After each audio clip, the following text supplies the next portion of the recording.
हाम्रो पनि आन्दोलनको एउटा कार्यक्रम आइसकेको छ।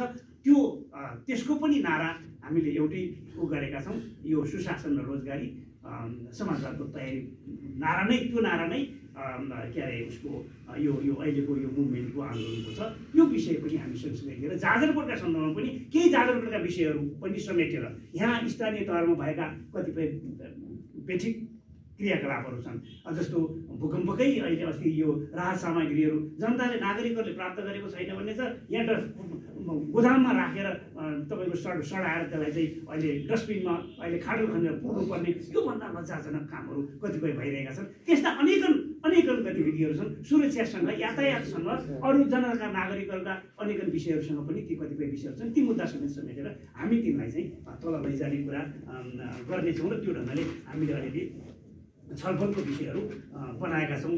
यसरी हामी चाहिँ जानेछौँ। अहिले पार्टीको तर्फबाट हामी केन्द्रीय कमिटीको सदस्य 2 जना छौँ।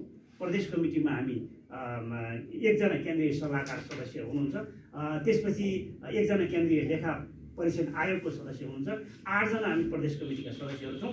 यसरी हामीले जिल्लालाई एउटा चाहिँ वातावरण अगाडि बढाएर जाउँ भन्ने कुरा भएको छ र जिल्ला अधिवेशन यसपछिका हाम्रा सम्पूर्ण गतिविधिहरू सुशासनका लागि, रोजगारीका लागि, समाजवादको आवश्यक तयारीका लागि यही ढङ्गले हामी अगाडि बढ्ने कुरा म पत्रकार साथीहरूलाई सबैलाई जानकारी गराउन चाहन्छु। यही अन्तर्भित्र हामीले यो जिल्ला अधिवेशनको हामीले एउटा विशेष लोगो, एउटा आइडेन्टिटी, एउटा पहिचान गर्ने एउटा लोगो सार्वजनिक गर्ने म अनुमति चाहन्छु। हामी सार्वजनिक गर्दैछौँ। मैले यो लोगो सार्वजनिक गरेको बेहोरा सबै साथीहरूलाई मैले जानकारी गराउन चाहन्छु। हामी यस्तो खालको लोगो